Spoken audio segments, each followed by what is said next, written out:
नमस्कार दोस्तों, मैं आपका स्वागत करता हूं हमारी नई वीडियो में। न्याय और साहस का दूसरा नाम नेल्सन मंडेला एक प्रतिष्ठित व्यक्ति हैं जिन्होंने दुनिया भर पर एक गहरी छाप छोड़ी है। अपने पूरे जीवन में इन्होंने रंग भेद, दक्षिण अफ्रीका में नस्लीय अलगाव और भेदभाव की एक पूरी ऑर्गेनाइजेशन के खिलाफ लड़ाई लड़ी और खुद को स्वतंत्रता, समानता और मानवाधिकारों की खोज के लिए न्यौछावर कर दिया। नेल्सन मंडेला, जिनका पूरा नाम नेल्सन रोलीहलाला मंडेला था, जिनका जन्म 18 जुलाई सन 1918 को दक्षिण अफ्रीका के पूर्वी कैंप प्रांत के मेजो गांव में हुआ था। केवल 9 वर्ष की आयु में मंडेला जी के पिता का स्वर्गवास हो गया था। सन 1940 में नेल्सन मंडेला ने फोर्ट हेयर विश्वविद्यालय में दाखिला लिया, जो उस समय दक्षिण अफ्रीका में काले अफ्रीकों के लिए एकमात्र उच्च शिक्षा स्थान था। सन 1943 में इन्होंने दक्षिण अफ्रीका विश्वविद्यालय UNISA से कला स्नातक की डिग्री पूरी करते हुए पत्राचार के माध्यम से अपनी पढ़ाई जारी रखी। अपने पूरे जीवन में नेल्सन मंडेला ने खुद को शिक्षित करना और अपने ज्ञान का विस्तार करना जारी रखा।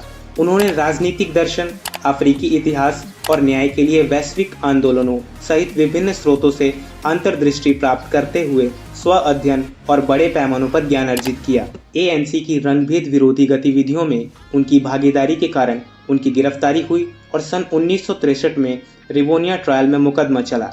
मंडेला और उनके साथियों पर तोड़फोड़ और रंगभेदी सरकार को उखाड़ फेंकने का प्रयास करने के आरोप लगे। मौत की सजा के जोखिम के बावजूद मंडेला ने रंगभेद की निंदा करने और इसके अन्याय को उजागर करने के लिए एक मंच के रूप में निडरता से अदालत कक्ष का उपयोग किया।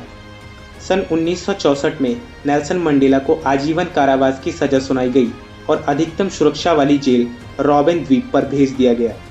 कारावास की शारीरिक और भावनात्मक कठिनाइयों के बावजूद मंडेला उत्पीड़ित दक्षिण अफ्रीकी लोगों के प्रतिरोध और आशा के प्रतीक बने रहे। उनके कारावास ने अंतर्राष्ट्रीय स्तर पर ध्यान आकर्षित किया और उन्हें रंगभेद विरोधी आंदोलनों के वैश्विक प्रतीक के रूप में बदल दिया।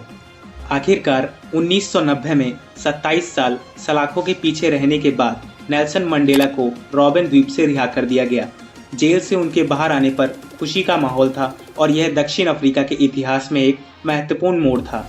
रॉबिन द्वीप पर अपने समय के दौरान मंडेला की भावना और साहस, उनके अदम्य संकल्प और न्याय और समानता के लिए लड़ने की उनकी प्रतिबद्धता का उदाहरण थे। मंडेला सुलह और बातचीत के लिए समर्पित नेता के रूप में उभरे, जिन्होंने सत्ता के शांतिपूर्ण परिवर्तन की आवश्यकता को पहचाना। वह रंगभेद को खत्म करने और एक लोकतांत्रिक प्रणाली स्थापित करने के लिए राष्ट्रपति FW de Klerk और अन्य नेताओं के साथ बातचीत में लगे थे, जो सभी दक्षिण अफ्रीकी लोगों के लिए समान अधिकार सुनिश्चित करेगा। दक्षिण अफ्रीका में उपचार और एकता की तत्काल आवश्यकता को पहचानते हुए इन्होंने सुलह की दिशा में एक उल्लेखनीय यात्रा शुरू की। मंडेला समझ गए थे कि देश का भविष्य उस कड़वाहट और दुश्मनी पर काबू पाने पर निर्भर करता है जो रंगभेद ने लोगों के बीच बोई थी।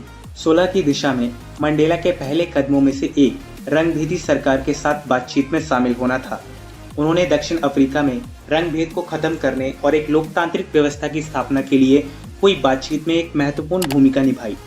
रंगभेद युग के दौरान हुए अत्याचारों को संबोधित करने के लिए मंडेला ने सत्य और सुलह आयोग TRC की स्थापना का समर्थन किया। TRC ने पीड़ितों और मानवाधिकारों के उल्लंघन के अपराधियों को अपनी कहानियों को साझा करने और माफी मांगने के लिए एक मंच प्रदान किया। इस प्रक्रिया का उद्देश्य सच्चाई को उजागर करना, उत्तरदायित्व को बढ़ावा देना और उपचार और क्षमा का अवसर प्रदान करना था। सन 1994 से 1999 तक नेल्सन मंडेला की अध्यक्षता ने दक्षिण अफ्रीका में संक्रमण और परिवर्तन की एक महत्वपूर्ण अवधि को चिन्हित किया।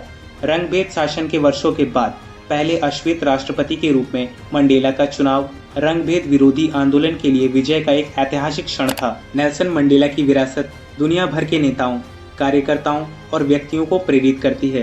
प्रतिकूल परिस्थितियों में न्याय, मेल मिलाप और क्षमा के प्रति उनकी अटूट प्रतिबद्धता सकारात्मक चाहने वालों के लिए एक मार्गदर्शक प्रकाश के रूप में काम करती है। नेल्सन मंडेला का जीवन दृढ़ संकल्प और न्याय की अटूट खोज की शक्ति के लिए एक वसीयतनामा के रूप में कार्य करता है। रंगभेद के खिलाफ उनके संघर्ष और उसके बाद के राष्ट्रपति पद ने दक्षिण अफ्रीका को बदल दिया और विश्व स्तर पर लोगों को प्रेरित किया। मंडेला की विरासत एक मार्गदर्शक प्रकाश बनी हुई है, जो हमें करुणा, समानता और सभी प्रकार के अन्याय के खिलाफ लड़ाई के महत्व की याद दिलाती है। जैसा कि हम उनके जीवन और कार्य पर चिंतन करते हैं, हम अपने समुदाय में सकारात्मक बदलाव लाने के लिए प्रेरित हो सकते हैं और अधिक न्यायपूर्ण दुनिया में योगदान कर सकते हैं।